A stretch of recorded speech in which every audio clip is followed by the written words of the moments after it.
주신 하나님 말씀은 사도행전 2장 22절에서 36절까지입니다. 우리 한 절씩 교대로 읽으시겠습니다.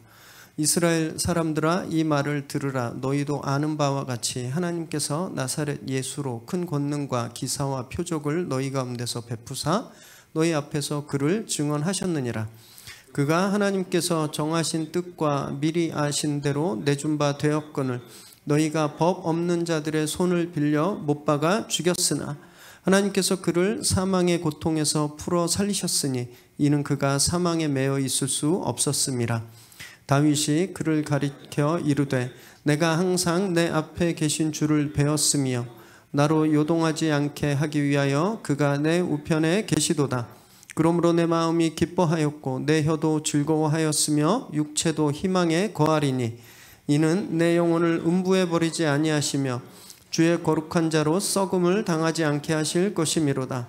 주께서 생명의 길을 내게 보이셨으니 주 앞에서 내게 기쁨이 충만하게 하시리로다 하였으므로 형제들아 내가 조상 다윗에 대하여 담대히 말할 수 있노니 다윗이 죽어 장사되어 그 묘가 오늘까지 우리 중에 있도다.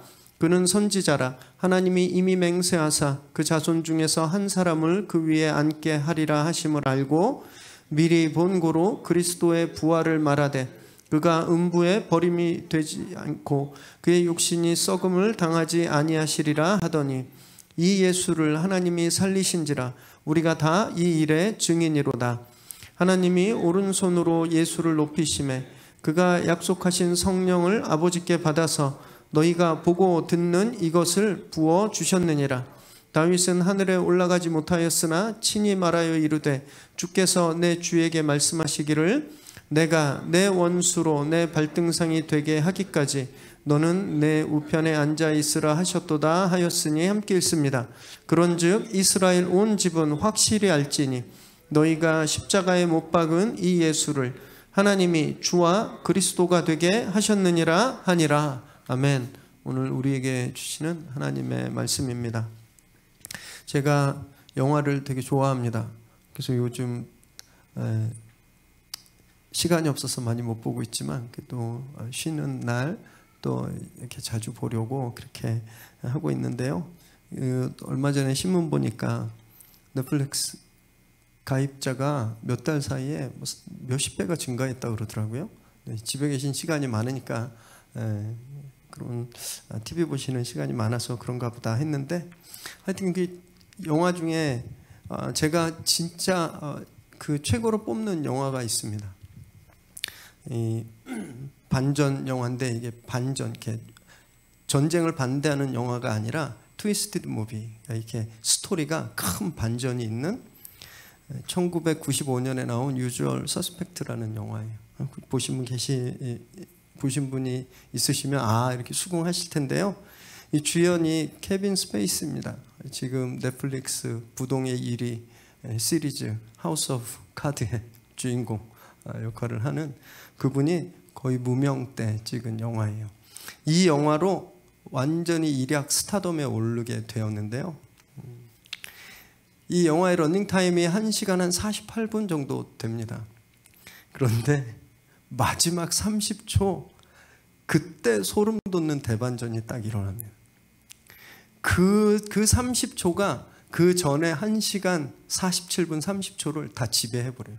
그리고 완전히 살아나게 만듭니다. 보면서 막 소름이 막 돋았어요. 이 25년 전 영화인데 그게 얼마나 강렬했는지 지금도 잊혀지지가 않습니다. 그 엄청난 반전이 스포할까봐 제가 더 말씀을 안 드리고 스릴러나 미스터리물들 이런 장르 좋아하시는 분은 꼭 한번 넷플릭스에 있더라고요. 꼭 한번 좀 보시기 바랍니다.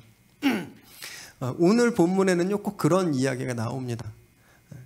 기가 막힌 반전이 오늘 본문에서 나오고 있어요. 오순절 성령 사건이 딱 일어나니까 막 예루살렘 전체가 막 큰 소동이 일어났습니다. 사람들이 충격받았어요. 이런 일이 어떻게 가능한가? 어떤 사람들은 막 놀랬고 또 어떤 사람들은 이해가 되지 않으니까 뭐 대낮부터 무슨 우리가 모르는 술을 먹었나 보다 막 이렇게 조롱했습니다. 그런데 놀랐던 사람이나 조롱했던 사람들이나 왜 이런 일이 일어났는지 굉장히 궁금했습니다.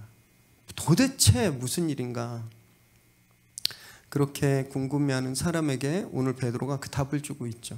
이 일을 일어나게 하신 그분, 신비에 쌓여있는 그 배후 인물, 그분이 누구다라고 말하고 있는 겁니다. 이런 반전이 오늘 주어져요. 베드로는 원래 성격이 굉장히 급했습니다. 겁도 많은 사람이었어요. 그래서 성령 세례를 받고 성령 충만함을 받자 완전히 달라졌습니다. 여종도 무서워서 피했던 사람이요, 지금 수천 명 군중 앞에 당당히 서서 말씀을 선포하고 있는 거예요. 쉽게 기분에 막 분위기에 휩쓸리고 감정에 막 그렇게 휩쓸렸던 사람이 전혀 감정적이지 않습니다. 말씀에 사로잡혀 버린 거예요. 말씀의 사람으로 바뀌었습니다. 이게 성령이 하신 일이에요. 베드로가 그렇게 성령에 사로잡혀서 먼저 요엘서 2장 말씀을 인용했죠. 저희 지난주 나눈 말씀인데, 지금 말세라는 거예요. 요엘 선지자 요엘이 예언했던 그 사건이 지금 일어나고 지금 그때다라고 말하고 있는 겁니다. 새 시대가 온다라고 하는 그 예언이 지금 성취되었다. 그래서 지금 여러분들이 이렇게 어리둥절하고 당황하고 경악하는 이 일이 그 약속된 성령이 오셔서 일어난 사건이다. 이걸 변론했습니다. 변증했어요. 그리고 나서 오늘 본문에서는요, 더 핵심적인 문제를 터치합니다. 복음의 핵심을 짚고 있어요. 유대인들이 십자가에 못 박아 죽인 나사렛 출신 예수라는 그 사람이 바로 이 모든 일을 가능하게 한 하나님이 보내신 진정한 메시아다. 이 말을 선포하고 있습니다. 22절 말씀 함께 읽을까요? 시작. 이스라엘 사람들아, 이 말을 들으라. 너희도 아는 바와 같이 하나님께서 나사렛 예수로 큰 권능과 기사와 표적을 너희 가운데서 베푸사 너희 앞에서 그를 증언하셨느니라. 먼저 지난주 본문에선 성령 충만한 이 사건이 왜 일어나게 됐는지, 이것이 왜 술 취한 것이 아닌지를 변론하고, 그리고 나서 이 어리둥절한 사건이 무엇을 의미하고 있는가, 무엇을 가리키고 있는가, 지금 핵심에 대해서 말하고 있는 겁니다.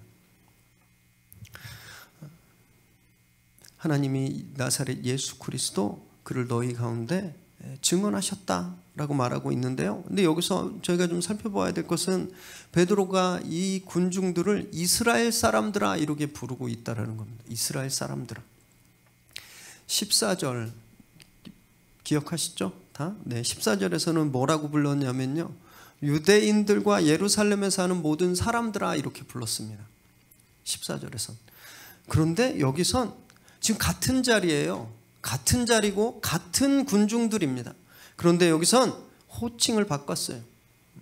앞에서의 호칭이 지역과 혈연을 중심으로 한 호칭이었다면 유대인과 예루살렘에 사는 사람들아, 여기에서 이스라엘 사람들아 라고 하는 건 영적인 의미가 있습니다. 종교적인 측면을 강조하고 있어요. 이스라엘이란 원래 야곱의 이름입니다. 야곱이 야복강에서 하나님의 사자와 하나님과 씨름해서 하나님을 이겼다라고 하는 이름을 받는데, 그 하나님을 이겼다, 이게 이스라엘이에요. 하나님의 축복을 약속받으면서 받은 이름이죠. 지금 그 이름을 부르고 있는 겁니다. 하나님의 축복의 언약을 받은 당신들, 이렇게 말하고 있는 거예요. 그들이 누구인가, 그들의 정체성을 지금 짚고 있는 겁니다. 그래서 성령 임재로 일어난 이 사건이 너희들과 아무 상관없는 것이 아니라, 너희들도, 여기 있는 당신들도 이 사건과 연관되어 있다라는 걸 지금 의도적으로 말하고 있는 거예요. 이스라엘과 언약을 맺으신 하나님께서 그 약속을 지켰다는 거예요. 예수를 보내셨다는 겁니다. 그리고 그것을 증명하고자 권능과 기사와 표적을 예수님이 베풀게 하셨다라는 거예요. 언약의 완성, 언약의 실현이라는 거죠. 이 사람들도 예수님에 대해서 다 알았을 겁니다. 예수님 워낙에 이슈 메이커셨기 때문에 그래요. 예수님 공생애 때 계실 때도요, 그 소문이 가나안뿐만이 아니라 그 주변에 유대인 공동체들이 있었던 디아스포라에 다 퍼졌습니다. 가나안, 요단강, 갈릴리 호수 동서남북으로 사방에 다 퍼져 있었거든요. 그래서 사방에서 사람들이 몰려왔었습니다. 5천 명을 먹이신 일, 병자를 고치시고 귀신을 내쫓고 누구도 흉내낼 수 없는 그런 권능의 말씀을 선포하신 것들을 이 사람들이 다 들어서 알았거나 소문을 접해서 알았거나 직접 봤었을 거예요. 지금 그 일들이 예수 그리스도가 하나님이 보내신 메시아를 증거하는 사건들이다, 이렇게 분명히 말하고 있는 겁니다. 여기서 또 베드로는요, 의도적으로 예수님을 말할 때 나사렛 예수라는 말을 사용합니다. 이 말은요, 우리는 이 나사렛 예수가 굉장히 은혜스러운 단어고 나사렛 예수를 딱 들으면 예수님이 딱 떠오르는데, 이 말은요 원래 굉장히 안 좋은 말입니다. 우리나라 말에도 듣보잡, 되게 안 좋은 말이잖아요. 네, 거의 그 정도 수준의 말이에요. 나사렛이 굉장히 무시당하고 나사렛에서 무슨 선한 것이 나올 수 없고 그냥 아주 촌동네, 거긴 그냥 끝난 동네, 완전히 그냥 끝난 그 동네 사람 예수라고 말하는 거예요. 이건 조롱이죠. 비웃음입니다. 하나님의 약속하신 대로 예수 그리스도가 메시아로 오셨는데 너희들이 그를 조롱했고 무시했다라는, 이걸 간접적으로 디스하고 있는 거예요. 나사렛 예수라는 말을 쓰면서. 바로 이어서 그들이 그렇게 조롱하면서 그들이 예수님께 한 일들에 대해서 이야기하는데요. 23절 24절 읽습니다. 시작. 그가 하나님께서 정하신 뜻과 미리 아신 대로 내준 바 되었거늘 너희가 법 없는 자들의 손을 빌려 못 박아 죽였으나 하나님께서 그를 사망의 고통에서 풀어 살리셨으니 이는 그가 사망에 매여 있을 수 없었음이라. 그 이스라엘 백성이라고 하는 야곱의 후예, 하나님의 언약의 후예라고 하는 그 언약 백성들이 그 언약의 완성으로 오신 예수를 죽였다. 법 없는 자들의 손을 빌려서, 여기서 법 없는 자들은 로마를 말합니다. 로마는 굉장히 좋은 법 체제가 있었지만 그들이 가지고 있는 법을 법으로 여기지 않는 거예요. 율법이 없는 백성이라는 겁니다. 너희가 그 무법한 자들의 손을 빌려서 예수를 죽였다, 이렇게 확 전곡을 찌르고 있는 거예요. 여기서 굉장히 중요한 사실은요, 우리가 봐야 되는 사실은 메시아의 죽음이 원래는 하나님께서 정해 놓으신 거라는 거예요.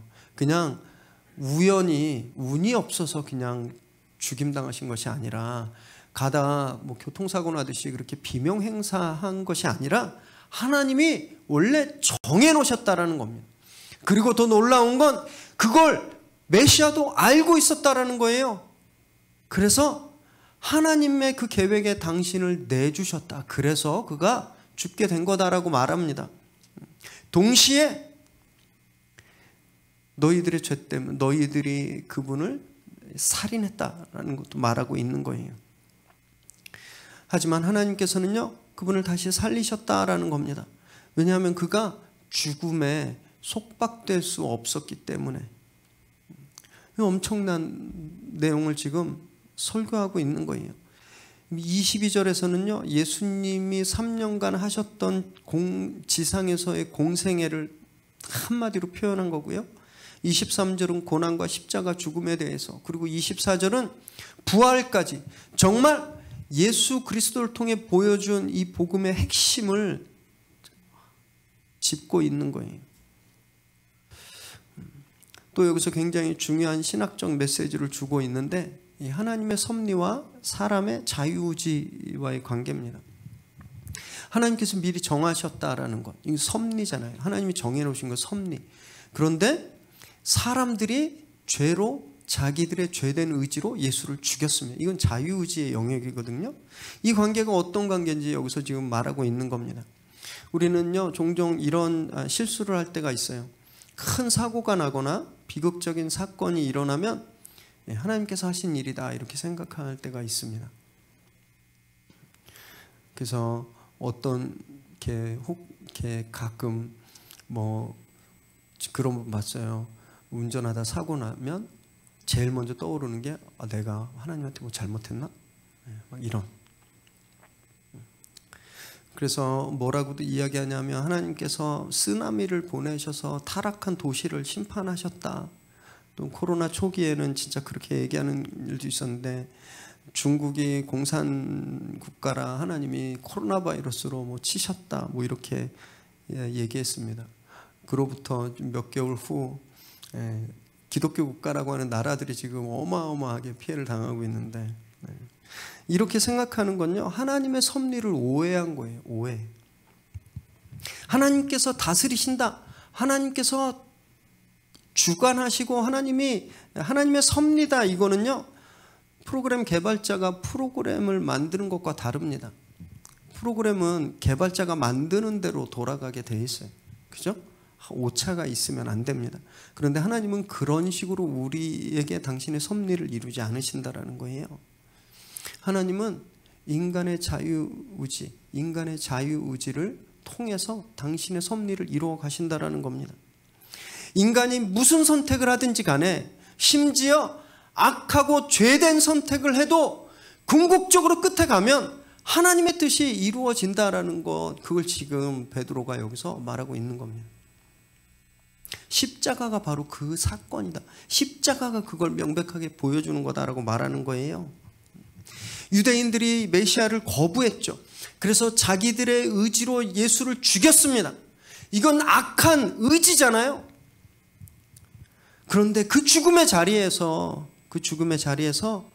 하나님이 계획하셨던, 하나님이 옛날부터 준비해 놓으셨던 구원이 완성돼 버린 겁니다. 이 하나님의 섭리가 이루어진 거죠.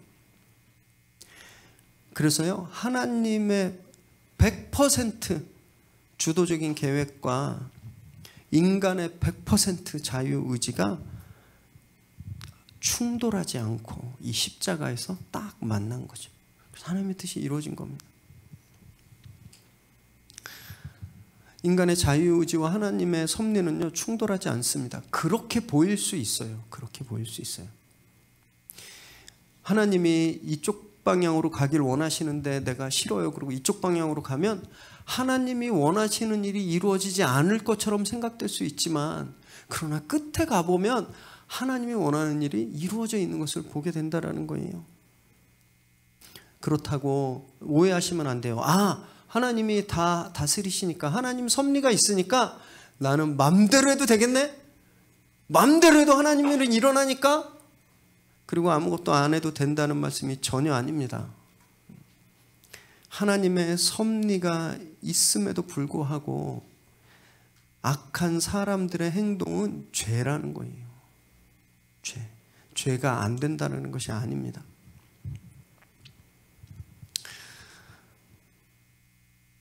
그래서 우리는요, 하나님의 섭리 앞에서 나의 의지, 나의 자유의지를 이렇게 순종하는 연습을 하셔야 되는 거예요.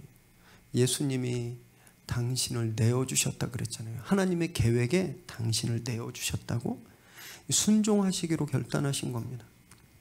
이런 의지적인 결단이 우리에게도 있어야 되는 겁니다.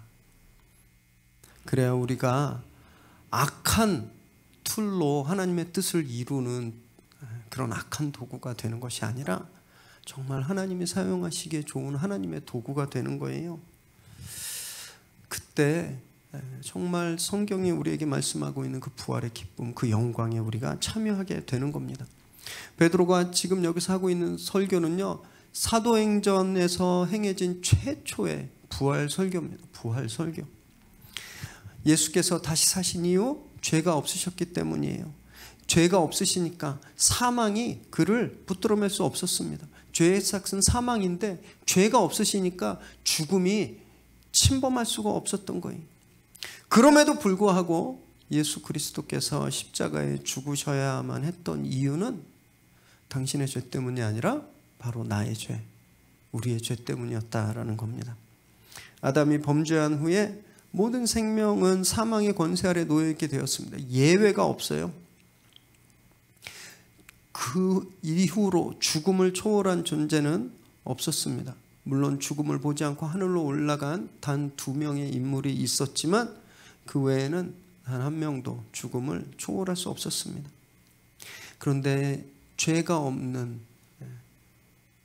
메시아로 오신 분이 우리의 죄를 대신 짊어지시고 죽으셨기 때문에 우리를 촘촘하게 얽어매고 있는 이 죄의 사슬, 이 죽음의 사슬이 끊어져 버린 거예요.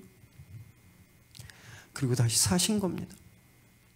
여러분, 그래서 저희가 그렇게 십자가에서 죽으시고 다시 사신 주님 앞에 나와야 하는 거죠. 오직 예수님만, 예수 그리스도만 이 죽음의 문제를 해결해 줄 수 있기 때문에 그렇습니다. 그냥 저도 참 안타까워요. 왜 기독교만 구원받아? 왜 너네만 이렇게 독선적이야? 불교 믿으면 천국 못 가? 뭐 이슬람 믿으면 천국 못 가? 나도 그럴 수 있다고 말하고 싶어요. 그런데 그렇다고 할 수가 없는 거예요. 왜냐하면 오직 예수 이름만. 지난주 본문에도 누구든지 그 주의 이름을 부르는 자는 구원을 얻으리라 그랬잖아요. 예수 이름을 불러야 살 수 있기 때문에 그렇습니다. 베드로가 지난주에 한 선언에 대한 확실하게 변증을 주고 있는 거예요. 여러분, 세상에 멋져 보이는 이름들이 있습니다. 권력, 돈, 부동산, 지식, 명예, 너무너무 멋진 이름들이에요.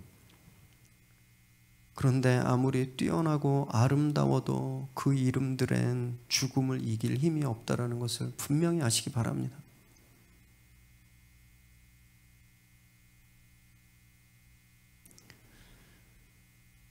사람이 가진 정의감도 죽음을 이길 힘이 없는 거예요. 지난주에 일어났던 그런 안타까운 사건을 보면서 제가 깨달은 겁니다. 죄된 인간은요, 그 어느 것도 우리를 구원할 수 없구나라는 것을 깨닫게 되었어요. 오직 예수 이름, 그 이름만 우리에게 생명을 줄 수 있는 겁니다. 그분만이 죽음을 이기셨기 때문에 그래요.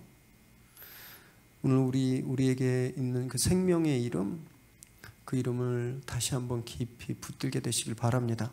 그래서 정말 생명의 의미를 다시 회복하게 되시기를 주님의 이름으로 축원합니다. 25절에서 28절까지 함께 읽습니다. 시작. 다윗이 그를 가르쳐 이르되 내가 항상 내 앞에 계신 줄을 배웠으며 나로 요동하지 않게 하기 위하여 그가 내 우편에 계시도다.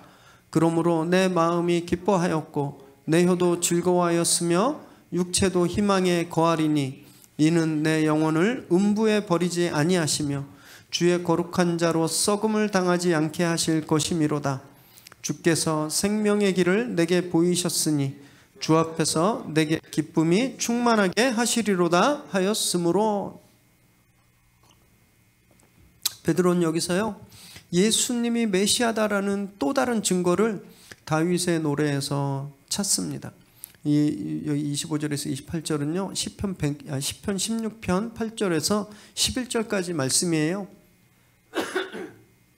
그 시편 말씀을 가지고 와서 다윗이 이미 1000년도 전에 그리스도의 죽음과 부활을 예언했다, 이렇게 지금 설교하고 있는 겁니다. 시편 16편 8절에서 11절 말씀을 보면요, 내가, 나라고 하는 단어가 다윗을 뜻하고 있어요, 그 시편에서는. 그런데 베드로는 여기서요, 이 나라는 단어를 예수님으로 해석해서 지금 인용하고 있는 겁니다. 그래서 여기서 내가, 내 마음이, 내 영혼이, 이걸 다 예수님으로 바꿔서 읽으셔야 돼요. 예수님 앞에 계신 하나님을 배웠고, 하나님이 떨지 않게 예수님의 오른쪽에 계시고, 예수님이 죽어도 썩지 않게 되고 생명의 길, 부활의 길을 보이셔서 예수님이 기쁨에 충만하셨다, 이렇게 읽어야 되는 겁니다. 그래서 30절과 31절에 보면요, 다윗이 왕이었지만 동시에 선지자였기 때문에 그의 후손으로 이런 메시아가 오실 것을 알았고, 그 메시아가 죽지만 썩지 않게 되는 것을, 그리고 부활하게 될 것을 미리 본 거다라고 부연 설명하고 있는 겁니다. 그래서 이 본문의 주어는 예수님이에요. 예수님. 정말 엄청난 통찰력입니다. 정말 사람이 깨달을 수 없는 그런 깨달음이 여기에 있는 거예요. 성령께서 이런 지혜를 그에게 주신 거죠. 다윗의 시편에서 이 구절이 예수 그리스도를 말하는 거구나. 그 예수님을 찾아낸 겁니다. 그리고 설교하고 있는 거예요. 여러분, 성경은요, 이 구절뿐만이 아니라 성경 전체가 예수 그리스도에 관한 책입니다. 예수 그리스도를 노래하고 예수님을 예언하고 예수님을 증거하는 책이에요. 그래서 구약과 신약을 딱 한마디로 요약하면, 구약은 오실 주님에 대한 책, 신약은 오신 주님에 대한 책, 이렇게 딱 구분할 수 있습니다. 구약은 앞으로 오실 예수님에 대해서 기록한 책이고, 신약은 그 약속대로 오신 분에 대해서 기록한 책이라는 거예요. 여러분, 그래서 말씀을 편식하면 안 되는 거죠. 어떤 분들은요, 나 구약은 진짜 못 읽겠어요. 너무 막 지루하고, 막 특히 레위기, 민수기, 완전히 히말라야 산맥이잖아요. 이렇게 성경 일독 시작하다가 레위기, 민수기에서 중도 탈락하는 분들 굉장히 많으신데, 너무 지루하고 어렵고 또 믿을 수 없는 얘기들이 너무 많아서 신화 같아서 나 도저히 못 읽겠다, 나는 신약만 읽어요, 이렇게 말씀하시는 분 진짜 계십니다. 또 어떤 분들은요, 구약이 더 재밌대요. 너무 신비롭고, 그리고 뭔가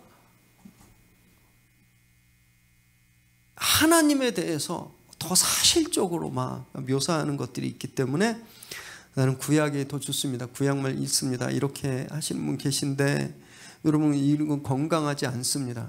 건강하지 않아요. 신약과 구약 똑같은 분에 대한 책이에요. 똑같은 분. 그래서 고루고루 묵상해야 되는 겁니다. 그래서 저희 교회도요, 구약을 강해하면 그 다음에는 신약을 강해하고 또 그 다음에는 구약을 강해하고, 이렇게 단짠 이렇게 하고 있는 거예요.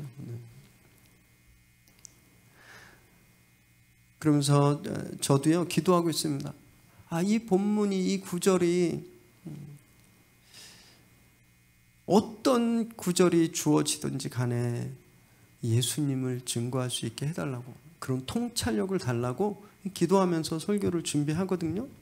우리 성도님들도 그런 마음으로 말씀을 묵상하면 너무 좋을 것 같아요. 큐티 하실 때, 또는 성경을 매일매일 읽으실 때, 이 구절이 어떻게 예수님을 말하고 있나?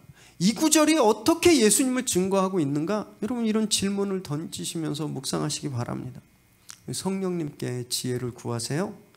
성령님께서 오늘 베드로에게 주셨던 이 통찰력을 우리에게 주실 줄 믿습니다. 29절 읽습니다. 시작. 형제들아, 내가 조상 다윗에 대하여 담대히 말할 수 있노니 다윗이 죽어 장사되어 그 묘가 오늘까지 우리 중에 있도다.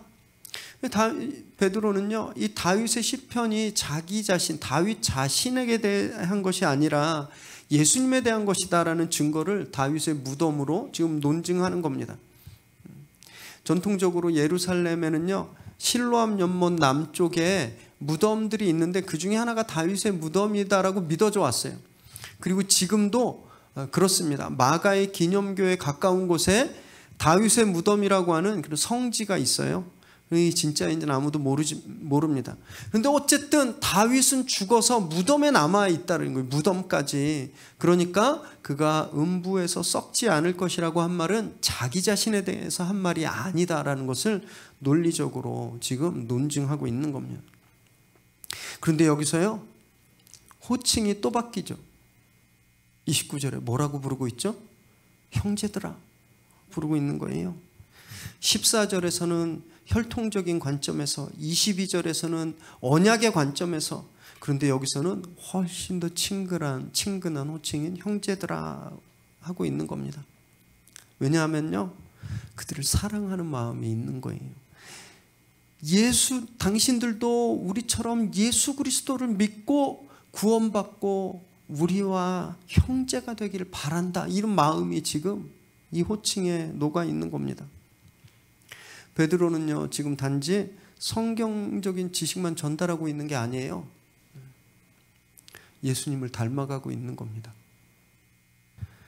당신을 반대하고 비웃고 조롱하던 사람들까지 사랑하시고 그들을 안타까워하시고 긍휼히 여기셨던 그 주님의 마음이 지금 그에게 있는 거예요.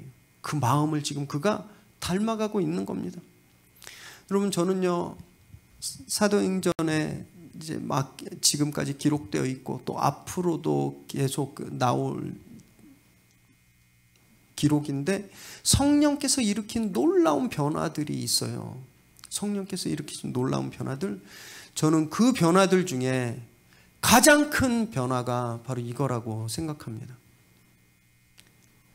지혜와 지식은요, 비교적 전달하기 쉽죠. 공부하고 배우면 전달할 수 있습니다. 그런데요, 마음의 변화는 진짜 쉽지 않거든요. 누굴 용서하고 사랑하는 거 정말 어렵습니다. 서로 사랑해라, 용서해라, 섬겨라, 다 아시잖아요. 성경에 그렇게 쓰여 있고 그런 설교도 정말 많이 들어보셨잖아요. 진짜 용서가 되고 사랑하게 되고 섬기게 되던가요? 우리가? 마음 진짜 안 바뀝니다. 성령께서 만져주지 않으시면 바뀔 수가 없는 거예요. 지금 베드로가 성령의 터치로, 성령 충만으로 그의 마음이 지금 예수님을 닮아가는 겁니다. 뛰어난 통찰력으로 설교하는 것에서 그치는 것이 아니라 정말 그 사람들을 사랑하는 마음이 그게 생겨버린 거예요. 이거 엄청난 일이죠. 베드로가 어떤 사람이었어요? 겟세마네에서 예수님을 잡아가는 사람을 칼로 휘둘러서 귀를 잘라버린 사람이었어요. 근데 그가 이 사람들을 사랑하는 마음이 생겨버린 거예요. 여러분, 성령께서 우리 만져주시면요, 우리 마음의 변화가 일어나는 겁니다. 혹시 아직 마음에 용서가 안 되는 또는 미워하는 사람이 아직 있다면요, 오늘 기도하시기 바라요. 성령님, 오늘 나의 마음을 만져주십시오. 성령님, 오늘 내 안에 충만히 임하여 주십시오. 이렇게 기도하시기 바랍니다. 오늘 성령님께서 우리의 마음을 터치하시고 예수님의 마음을 주실 것을 믿으시기 바랍니다. 32절, 33절 읽습니다. 시작.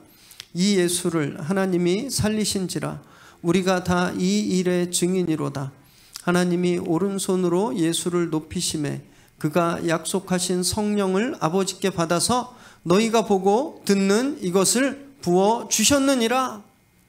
베드로는 다시 한번 주님의 부활을 선포하고요, 자기 사도들과 또 함께 있는 그 120명의 이 공동체 모두가 그 부활의 증인이다 이렇게 선언합니다. 그리고 그렇게 부활하신 주님께서 하나님 우편에 계셔서 하나님께서 보내주신 성령을 약속대로 보내주셨는데 지금 당신들이 보고 듣고 있는 것, 이것이 그 약속의 성취다, 성령 사건이다 이렇게 밝히고 있는 겁니다. 지금 베드로는요, 그 은밀한 곳에서 자기한테 호의적인 그런 사람들한테 하고 있는 게 아니에요. 지금 광장에 서 있습니다. 광장에. 거기엔요, 예수님을 잡아간 유대인들도 있었고요, 십자가에 처형한 로마 병사들도 있었고, 그들이 아직 눈 시퍼렇게 뜨고 있는 그 광장 한복판에서 이 얘기를 하고 있는 거예요.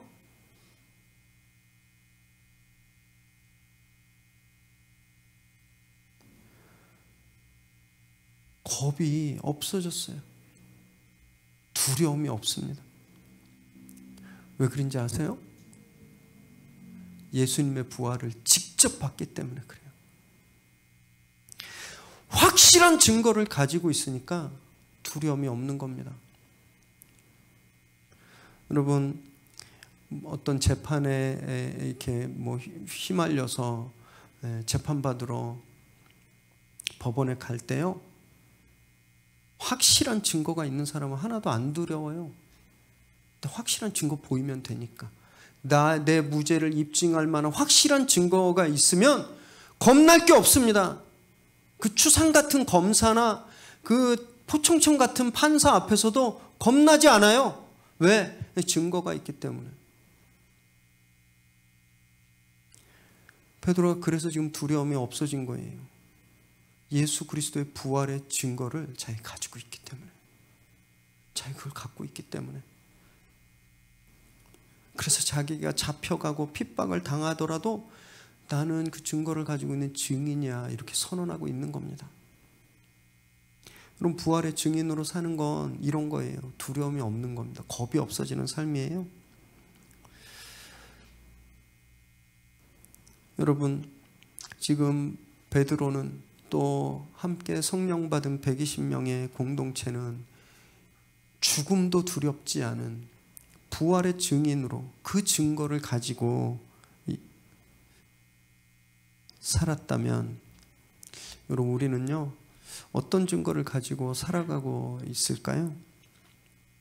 매일매일 집에서 또는 일하는 데서 여러분 무엇을 증거하고 계세요? 어떤 걸 증언하고 계세요? 우리가 요즘 가장 많이 하는 말들, 그 단어들을 한번 떠올려 보세요. 요즘 화두는 부동산인 것 같아요. 그래서 막 농담으로 부동산은 하나님도 못 잡는다, 막 이런 얘기가 있는데, 여러분, 우리가 그 부동산을 증거하고 있진 않나요? 혹시? 아니면 투자? 좋은 재테크 방법? 아니면 정말 남들보다 편안한 노후 대책? 이런 생활의 지혜나 먹고 사는 문제의 증인을 하고 있는 건 아닌가요? 아니면 우리가 주님을 증거한다고 해도 이 정도 수준 아닌가요? 우리 교회 진짜 좋아. 우리 교회 대한민국에서 제일 커. 우리 목사님 진짜 설교 잘해. 우리 성도님들 정말 천사들이야. 너무 착해. 여러분, 우리 증인으로 사는 우리가 겨우 이 정도에 머물고 있지 않나요? 베드로는요, 증인이 무엇을 증언해야 되는지 분명히 오늘 하고 있는 겁니다. 예수 그리스도의 부활이라는 거예요. 지금 베드로는 다른 거 증거하고 있지 않습니다. 우리가 열흘 동안 얼마나 열심히 기도했는지 그 말을 하고 있지 않아요. 우리의 치성이 하늘에 닿아서 이런 일이 일어났다고 얘기하고 있는 거 아닙니다. 우리가 다 버리고 예수 따랐더니 이런 일이 있다고 얘기하고 있지 않아요. 베드로가 지금 증거하고 있는 건 단 한 가지입니다. 죽었던 예수가 살아났다라는 거예요. 그거 하나만 증거하고 있는 겁니다. 우리는요, 말씀 묵상하면서 진짜 너무너무 죄송하고 저 엄청 회개했습니다. 내 설교를 통해서 난 무엇을 증거하고 있는가 돌아봤더니 고개를 들 수가 없는 거예요. 어떻게 하면 더 좋은 예화로 막 귀에 쏙쏙 들어오게 막 할까? 어떻게 하면 재미있는 말로 좀 이렇게 웃게 만들어서 잠을 깰까? 깨우게 할까? 뭐 이런 고민. 진짜 이 설교를 통해서 예수 그리스도가 부활하셨다라는 것을 내가 어떻게 하면 증거할 수 있을까? 그거 생각 별로 안 한 제 자신이 너무너무 죄송스러웠습니다.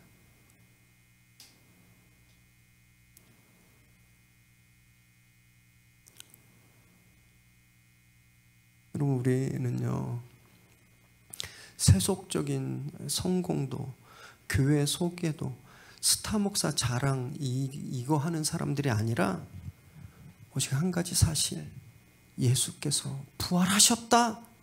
여러분, 우린 그걸 증거하는 증인들인 겁니다. 예수님 그래서 부활하시고서 내 증인이 되라라고 말씀하신 거예요. 부활한 당신의 증인이 되라고. 우리가 그런 부활의 증인이 되지 못하는 이유는요, 딱 하나밖에 없습니다. 딱 하나. 교회를 얼마 못 다녀서요? 아니에요. 제가 기도를 많이 안 해서요? 아니에요. 제가 아는 게 별로 없어서요? 제자 훈련을 못 받고 전도 훈련을 못 받아서요? 그 절대 아닙니다.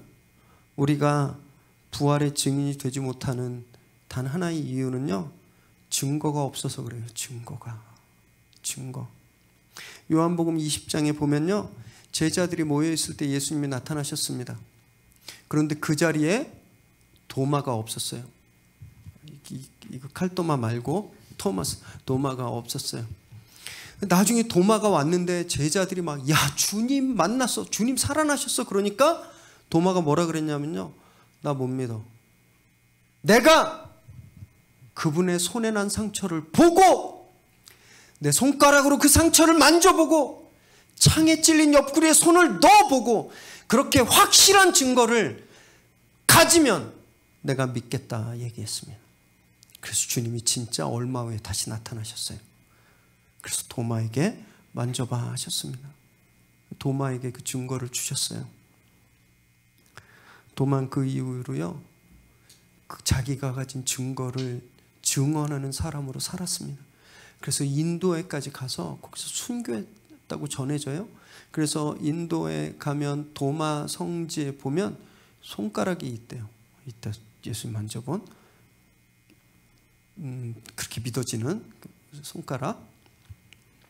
여러분, 그게 증거를 가진 사람이 증거를 가지면 그렇게 살 수밖에 없는 겁니다. 그런데 우리가 부활하신 예수님이 부활했다고 하는 그 증거가 아직 없으니까 증인이 못 되는 겁니다. 그러니까 두려워하는 거예요. 그러니까 사람들 앞에서 피하고 도망가고 괴로워하고 상처받는 겁니다. 부활의 증거를 가져야 증인이 되는 겁니다. 사랑하는 여러분, 혹시 아직 그 증거가 없으신 분들은요, 오늘 기도하십시오. 성령님, 나에게 부활의 확실한 증거를 주셔서 기도하시기 바라요. 또는 증거는 있는데 용기가 없으신 분들은요, 오늘 이 베드로에게 주셨던 담대함을 달라고 기도하십시오. 성령께서 오늘 우리에게 그 능력, 그 증거를 주실 것을 믿으시기 바랍니다. 그래서 확실한 증거를 가지고 부활의 증인으로 사는 저와 여러분 되시길 주님의 이름으로 축원합니다. 34절, 35절 읽습니다. 시작. 다윗은 하늘에 올라가지 못하였으나 친히 말하여 이르되 주께서 내 주에게 말씀하시기를 내가 내 원수로 내 발등상이 되게 하기까지 너는 내 우편에 앉아있으라 하셨도다 하였으니, 다시 한번 다른 시편 말씀을 인용합니다. 그래서 시편 110편 1절인데 이걸 인용해서 다시 한번 예수님이 메시아다라는 것을 논증해요. 다윗은 하늘에 올라가 본 적은 없지만 감동으로 보고 고백했다라는 거예요. 주께서 내 주에게, 그러니까 하나님께서 예수님에게 말씀하시는 것을 자기가 보았다라는 거예요. 내 원수들이 완전히 굴복할 때까지 예수는 내 옆 우편에 앉아있으라 이렇게 하셨다라는 겁니다. 시편 16편 이 전에 인용했던 그 말씀에 이어서 역시나 다윗이 이미 예수님을 미리 보았다라는 것을 분명히 하고 있습니다. 그런데 이 말씀은요, 베드로가 여기에서 처음 인용한 것이 아니라 이미 예수님께서 인용하셨던 말씀입니다. 마가복음 12장 36절 37절 읽습니다. 시작.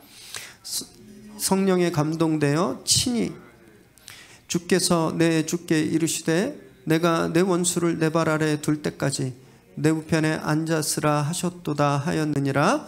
다윗이 그리스도를 주라 하였은즉 어찌 그의 자손이 되겠냐 하시니 많은 사람들이 즐겁게 듣더라. 주님이 서기관들과 논쟁하실 때 인용하신 말씀을 그대로 베드로가 인용하고 있죠.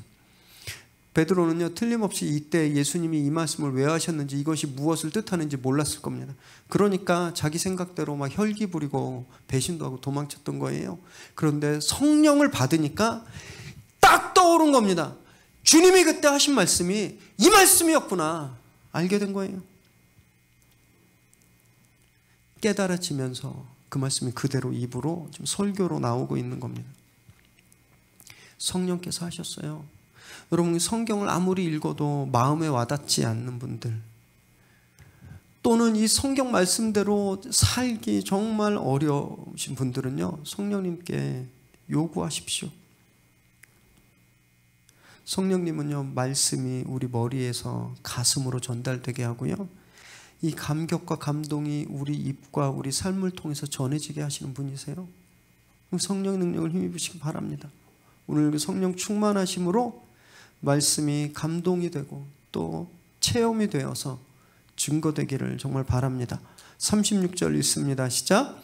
그런즉 이스라엘 온 집은 확실히 알지니 너희가 십자가에 못 박은 이 예수를 하나님이 주와 그리스도가 되게 하셨느니라 하니라. 드디어 베드로가 비밀을 밝히는 거예요. 그가 그리스도시다. 이스라엘 온 집들아, 분명히 알아라. 너희가 십자가에 못 박은 예수께서 주님이시고 그리스도시다라고 말합니다. 영화에서 한순간에 모든 것이 풀어져 버리는 그 반전이 일어나듯이 지금 베드로가 그걸 풀어버린 겁니다. 창세 전부터 계획되어 있었고 선지자 요엘과 다윗을 통해 티저가 공개된 그 위대한 구원의 미스테리 영화가, 그 영화의 주인공이 예수시다라는 것을 분명하게 알아라 선포하고 있는 거예요. 유대인들은 알아야 될 것이 굉장히 많습니다. 수백 개가 넘는 율법 조항도 알아야 됐고요, 그거보다 몇 배 많은 세부 규칙들, 행동 강령들도 외우고 알아야 했어요. 그런데 베드로가 지금 그들에게 너희가 알아야 될 건 단 한 가지다라고 말하는 겁니다. 예수께서 그리스도시다라는 거예요. 여러분, 세상을 살면서 우리도 참 매일매일 알아야 될 게 많죠. 전화기 한번 바뀌면 계속 몇 날 며칠 막 매뉴얼 보고 알아가잖아요. 법이 바뀌면 그 법 찾아서 연구하고 알아야 됩니다. 그래서 매일매일 뉴스를 보고 신문을 보고 TV를 봐요. 여러분, 그런데 이 세상이 진짜 알아야 될 것이 단 한 가지 사실이 있다라는 거예요. 그게 바로 예수께서 주님이시고 그리스도시다라는 겁니다. 이걸 지금 베드로가 천명하고 있는 거예요. 다른 것들은 모르면요, 그냥 불편하고 맙니다. 다른 것들 모르면 그냥 조금 손해보고 말아요. 그런데 이 사실을 모르면 죽는 거기 때문에 그렇습니다. 그래서 반드시 알아야 된다는 거예요. 여기서 알다라는 말은요, 단지 뇌에 저장되는 지식만 뜻하지 않습니다. 이 단어에는요, 느끼다, 확신하다, 말할 수 있다, 이런 뜻이 있는 거거든요. 그러니까 이 알다는 것은 몸으로 느끼고 마음에 새겨지고 그것이 말과 행동으로 보여지는 것, 이것이 그노시스, 알다라는 말이라는 거예요. 내 존재, 내 생각과 마음과 내 육체, 그냥 나의 존재 자체가 예수님과 하나 되는, 그것이 알다라는 겁니다. 성경을 수십 번 통독해도 옆집 교회 안 다니는 사람과 똑같이 사는 거 아는 게 아니라는 거예요. 입으로 성경 구절을 막 줄줄줄 암송하지만 옆에 음담패설 내뱉는 사람과 똑같이 사는 거 아는 거 아니라는 겁니다. 우리 삶 전체가 예수님을 닮는 것, 그것이 예수님을 안다라는 거예요. 사랑하는 여러분, 정말 우리 모두가 예수님을 분명하고 확실하게 알게 되길 바랍니다. 그래야 두려움, 불안, 근심에서 벗어날 수 있어요. 죽음을 이기신 주님을 확실하게 알 때 무서울 게 없어지는 겁니다. 오늘 그렇게 부활하신 주님을 분명하게 알게 되시길 바랍니다. 그래서 두려움 없는 담대한 증인의 삶을 사는 저와 여러분 되시기를 주님의 이름으로 축원합니다. 기도하겠습니다.